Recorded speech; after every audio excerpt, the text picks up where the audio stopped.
Mercedes Moné, thank you for making time to be here. Yeah, thanks for having me. I'm so excited to be here with the ladies in Let's the house. go. Now, you have a big weekend. I assume this beautiful, gorgeous belt is going to be taking place. You know, we're going to see.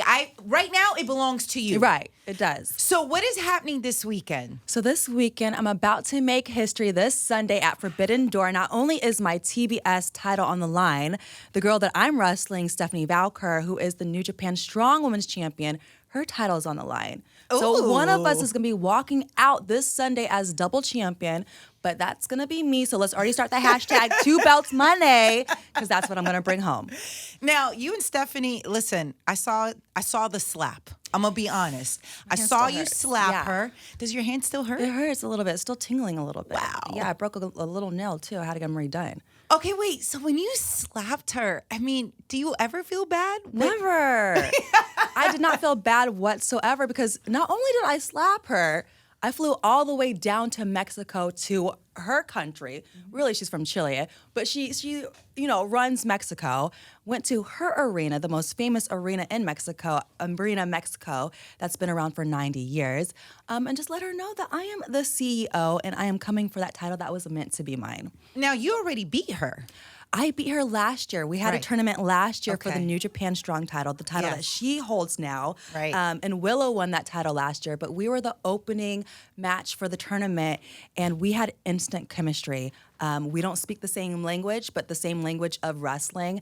So instantly when we locked up and we were rolling around, I was like, wow, this girl is really, really good. And I love that I'm able to meet and wrestle so many different girls that I haven't been in the ring before, due to AEW and just, being set around the globe to wrestle. AEW's Forbidden Door is happening this Sunday, UBS Arena. Tickets available via Ticketmaster.com and on pay-per-view. Yep. Okay, so no excuse. No excuse. I want to see everybody there. Yes. And if I don't see you there, I want to hear you from home. And if I don't hear you from home, you better tag me in the Money Dance video because you got to make those money moves. Let's go. Yep. Okay, wait. So how do you prepare for a weekend like this? Try to sleep. I haven't slept. Train my butt off. I'm going to be training later with my favorite wrestler, Amazing Red, who's up in Brooklyn. It's just watching a lot of matches, studying a lot of tape, and just kind of figuring out what's her style. She's really big into the lucha libre, and she's really technical. And I love lucha libre too. I went down to Mexico 2 years ago, and I lived down there for a month and a half to just really hone in my skills and really wanted to learn from the really best from all around the world. Plus, I'm going to mix in some of my Japanese style, my British style, the American style, just a lot of different styles that Stephanie hasn't quite seen before. And I'm going to pull out a couple new moves that the fans haven't seen before yet, too. This is exciting. I'm so excited. It's a big weekend. It's a huge weekend. I'm so ready to go. We were in Buffalo last night for AEW Dynamite, and now we're here. Long Island, baby. We're about to turn it up. I'm going to show them how Boston does it good because I always put the boss in Boston, but I love to bring, my Bostonness to New York. I feel like New York is sometimes like my second home. I really love New York. I love Brooklyn. They always make me feel loved.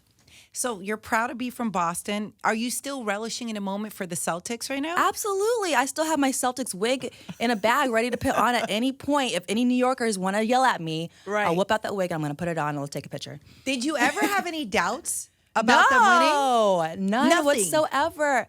We are the city of champions for a reason. I'm the first one to win my championship. We got the Celtics, and now we need the Patriots to do the same thing. Well, I can't wait to see what you're going to do this weekend. This is exciting. I'm new to the whole wrestling world. I'm going to be honest. Well, it's time to get you in. I feel like I'm bandwagon, but I feel that you helped revolutionize women in wrestling. Yeah. Right? And I know, look, I know I get it, the confidence when you're wrestling, but have you taken that in? That's a lot to carry. Yeah, it's a great thing to carry, and it gives me goosebumps, and it is something that I've been able to take in because it's something that I wanted to have since I was 10 years old, is the representation of women at such a platform where we're respected. And we can't be unnoticed. And we are heard, we are seen, we are loud, and we are beautiful. And people know that. And right now, more than ever, women's wrestling is so incredible. It's the most that women have ever trained to become a professional wrestler. It's the most women's wrestling that you've ever seen on TV.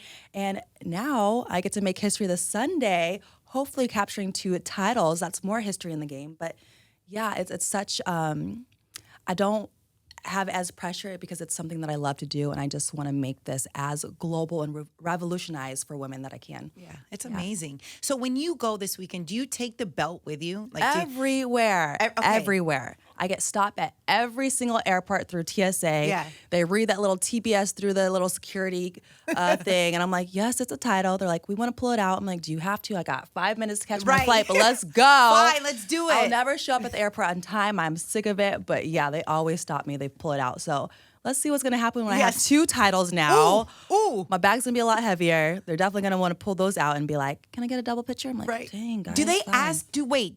do people at TSA ask you for a picture? Yeah, they do. While they're working? And I don't mind. I try to get their name, so I always have a hookup. This is so good. Yes. Okay, so I do want to praise you a bit. Okay, so please don't mind this in case you're a little shy. But you're the first woman to ever be the main event for a pay-per-view wrestling event. Yeah.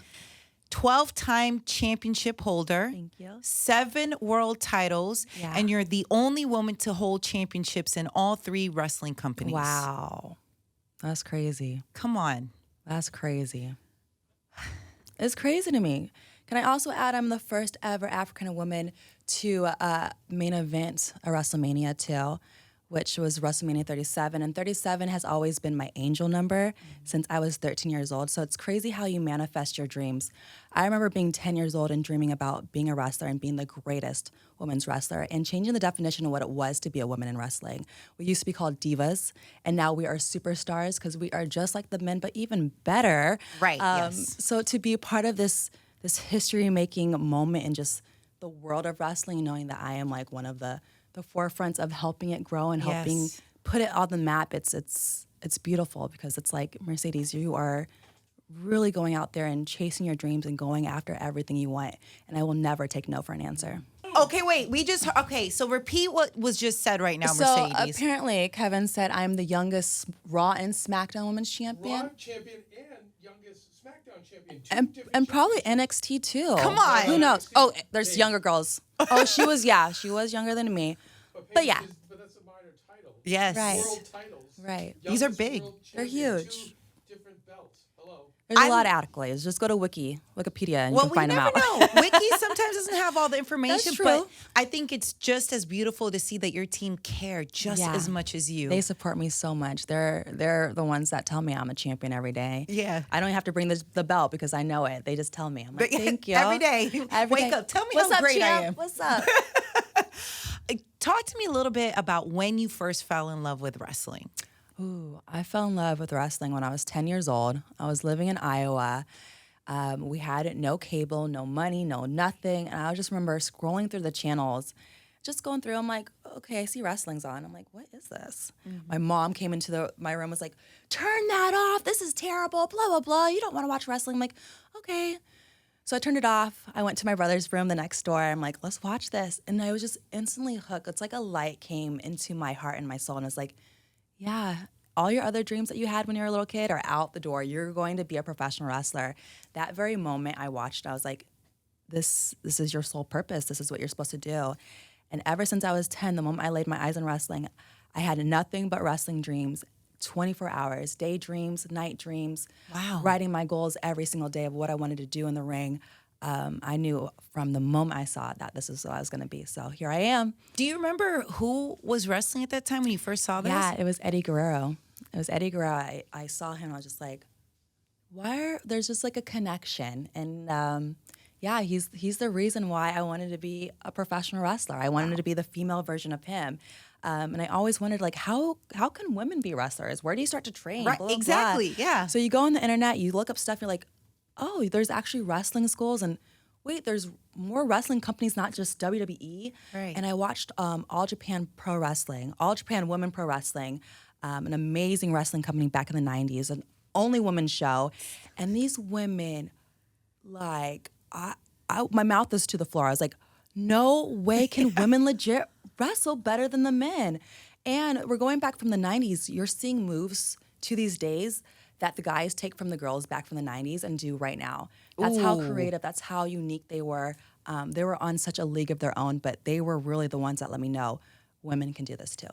Who was the one person that doubted your wrestling dreams or your wrestling success?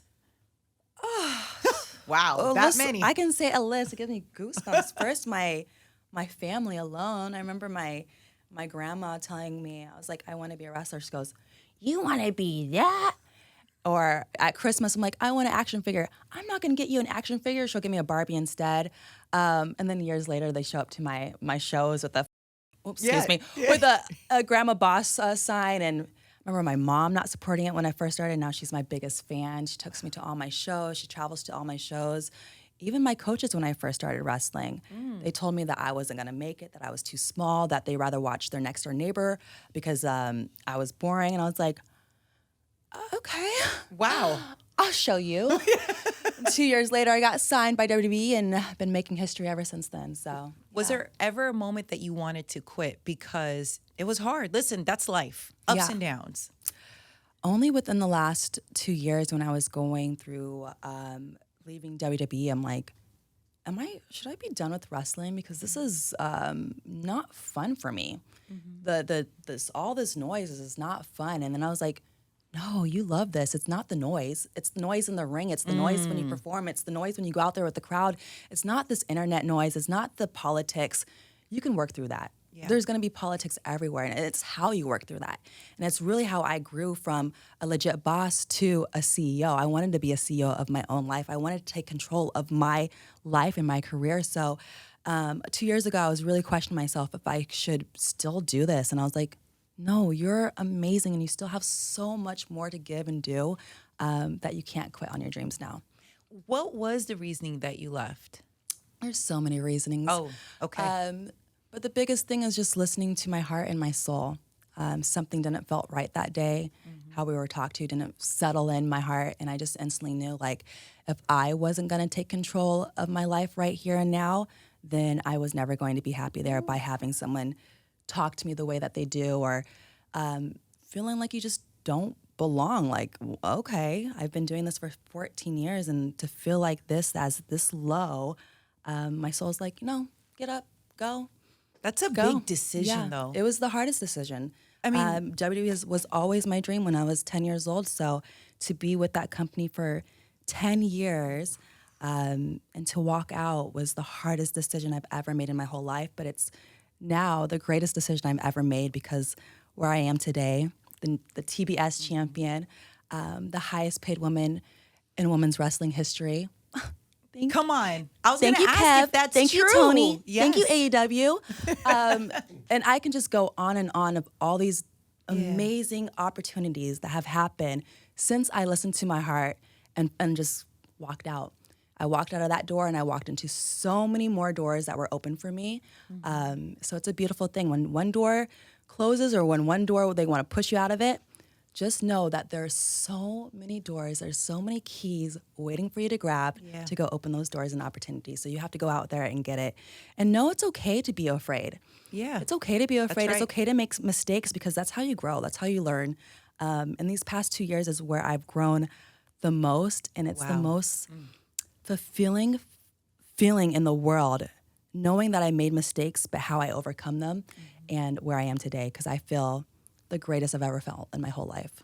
You know, I think sometimes people skip the part of realizing that was your dream since you were a child, right? You talked about watching wrestling, I think first time 10 years old in our conversation right now, and work towards something for so many years. It's your dream. And to make such a hard decision, it is not easy. No, because it wasn't just about me. It's my family too.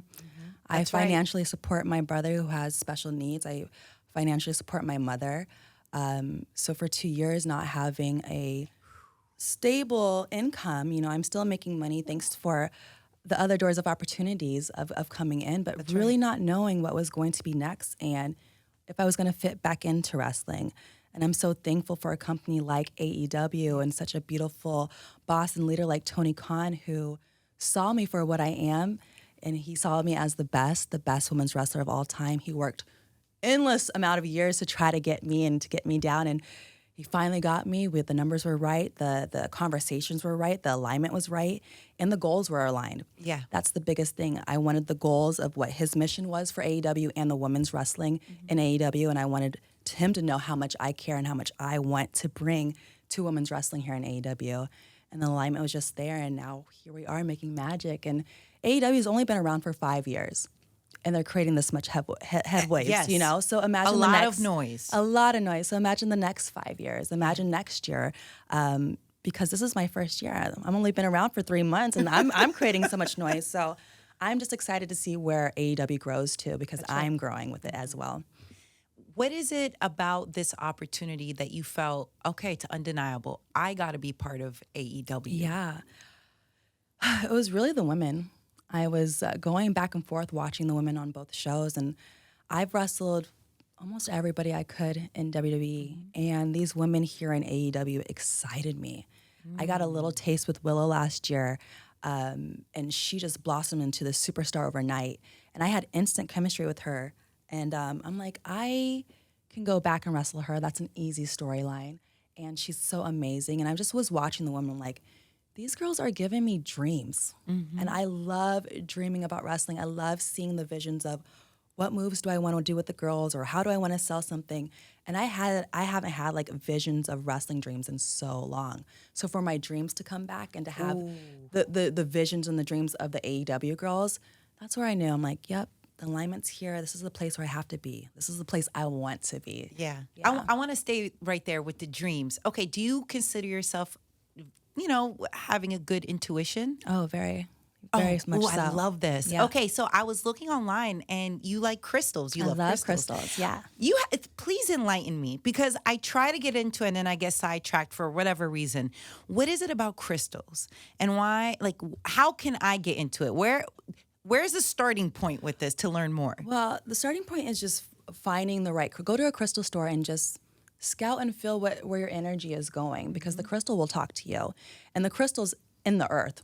And the earth's been around for how many years? Right. And we need crystals to make airplanes. We need crystals to make iPhones. Crystals are such a powerful manifesting crystal. They legit give you energy and power. And different crystals mean different things. Ooh. So when I started to get into crystals, I learned that clear quartz can help with your energy. I learned that lapis lazuli can help with your speaking. So just carrying like a crystal in my hand when I had to do a promo made it so much better. Holding a obsidian will help you with negative energy. Tourmaline can also help with negative energy and just bad people to stay out of your vibe. That. We need that. We all can go. take you. There you go. But they really do work, and I have thousands of crystals, and they just. I'll take you to a store. Yeah, I'll teach you the ways. Okay. But yeah, I have crystals on my ears right now. Which ones are those? This might be citrine. It looks like a little orange and white. Yeah, these must be citrine. What does that mean? What is that channel? I don't know which one citrine is for. I have to ask my other spiritual healer. I can't think on the fly, but something good. Yeah, it has to be something I'm feeling good. But yeah, abundance. Yeah. And prosperity. There we And go. success. Come on. There's a reason why I wore it. I'm gonna have a successful week on Sunday. So Let's yeah, go. let's go. What's your favorite crystal? Like your go-to? My go-to is pyrite, because that's really good for manifesting your dreams. And I love clear quartz because you can put that with any crystal, and it'll help evaluate it even more. So those are my top two. Okay, wait. So you said something interesting about putting them together. Are crystals more powerful if you have multiple together? You can, or and some crystals actually don't work together as well. So you have to do your research. Like, you don't want crystals that can be like a negative energy with each other. So, because some crystals don't want to be by each other. Yeah, so it's a lot of research that you have to do. Okay, you can't just jump right into it. I mean, you can, but you really want to research it. You do want to research, and especially for what you're feeling and what your needs are. Yeah, for sure. I'm into it. I'm into it too. And you said you have a healer. Actually, also becoming a spiritual healer. I have one modality that I learned back in November that I want to offer to, like my wrestling friends that can help them grow into their spiritual alignment. And that there's a lot to talk about with that stuff. But yeah, if I didn't do wrestling, I think I'd be a spiritual healer. Oh, So I'm going to do that on the side. Well, you have visions, you have dreams. So I I have a mean, lot you're of connected in a deep way, and the fact that you listen to them, Yes. right? You're not like, oh, okay, I'm going to put it to the side. You get it, you receive get it, it. and you got it. And I definitely know when I don't listen to it too, because the universe will be like, bing, bong, boom, bum. Why did you not listen? I'm like, because I'm scared. But they're like, just trust in me. We've never failed you before. So sometimes you just have to, even if you're scared, take that leap of faith. What did you think when there was talks about you being an unsafe wrestler? I think it was in reference when you and Paige were wrestling. This was years ago. Yeah. Were you saddened by it? Were you I was so depressed by it. I feel like, when was that? In 2018 or 2017? That definitely sent me on a spiral of depression because of wrestling has always been my biggest goal and dream, and I've always wanted to be the greatest at it.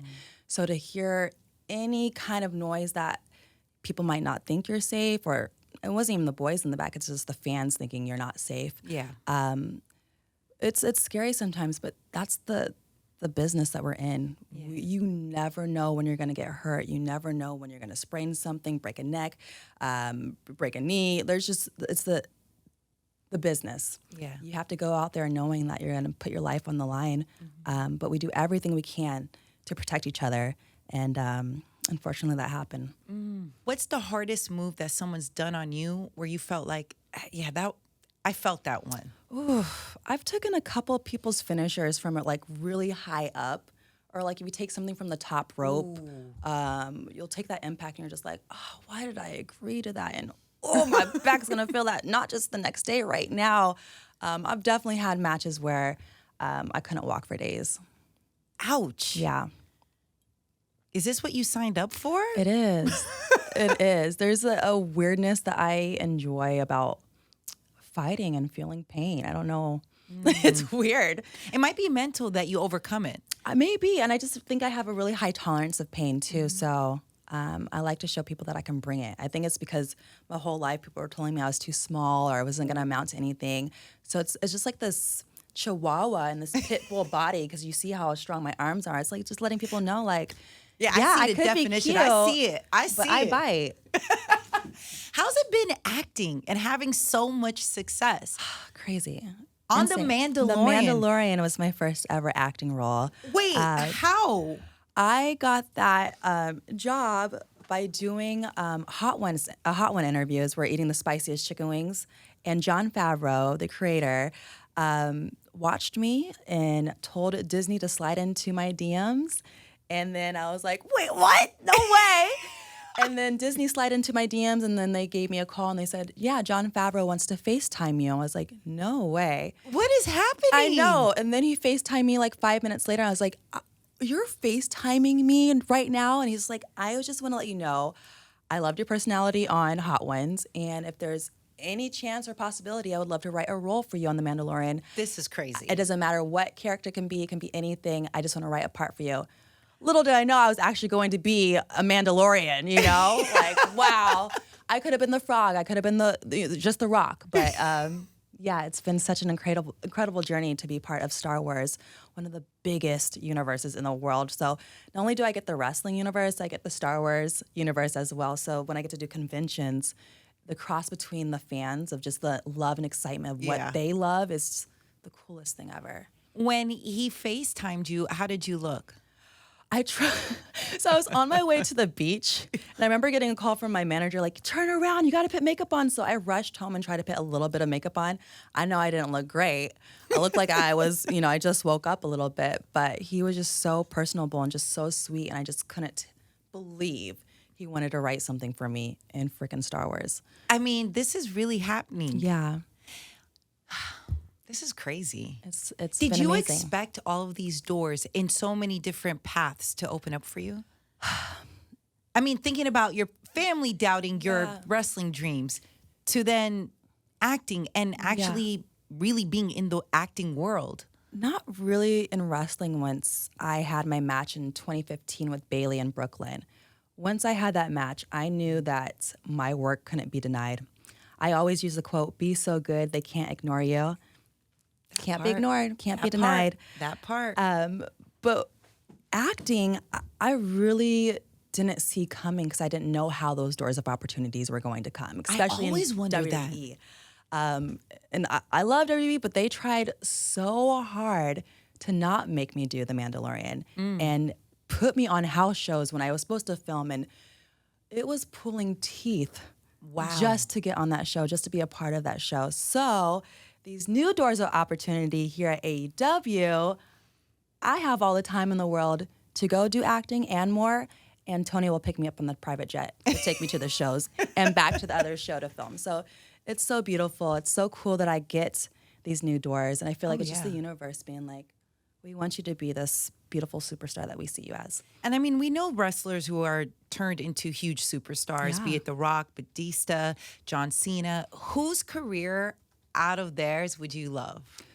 I know it's hard because everyone's successful. They're all kind of in their own league, but doing the same thing. So I just want to be Mercedes Moné, being the first woman to do it like how the men are doing, like The Rock, John Cena, and Dave Batista. So I don't look at just one of their careers. I would love all of them and more, and add Snoop Dogg to that too. I want to be like him. Okay, wait. And Snoop is really your cousin. Yeah. So is Brandy and Ray J. Yeah. This is real life. Is real life. Which side of the family are they? My dad's Snoop's uncle. Okay, wait. Did you know this your whole life? And I knew so I was born in 92, and that's when Snoop's album came out. So I didn't really know he was famous until I was like 9 years old, and he came to Iowa, and my mom's like, we're going to a Snoop Dogg concert. He's your cousin. I go, what? He's my cousin. And I told everybody at school, I'm like, Snoop Dogg's my cousin. And they're like, no, he's not. Especially a girl from Iowa, living in Iowa. Snoop Dogg is not your cousin.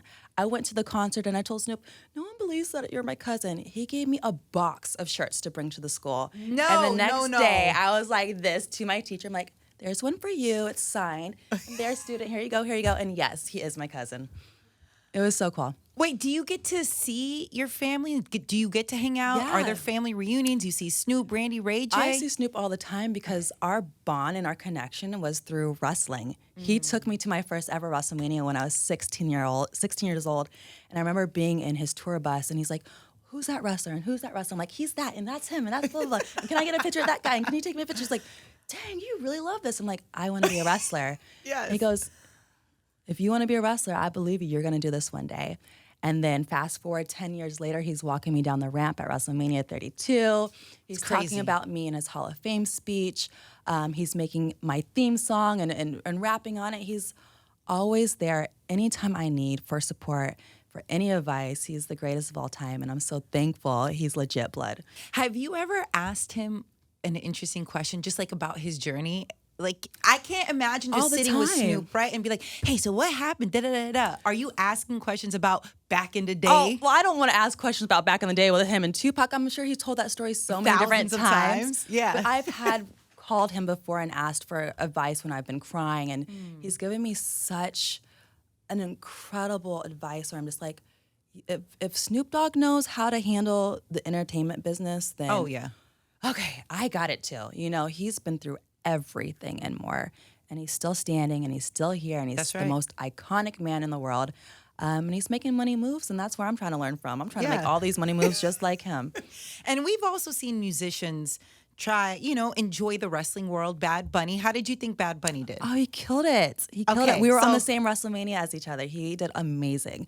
And I think it's different when you're an actual fan of the product. He grew up loving wrestling. So when you're a fan at 5 years old, I know he was probably practicing with his brothers back in the day. So he was ready to go out there for WrestleMania.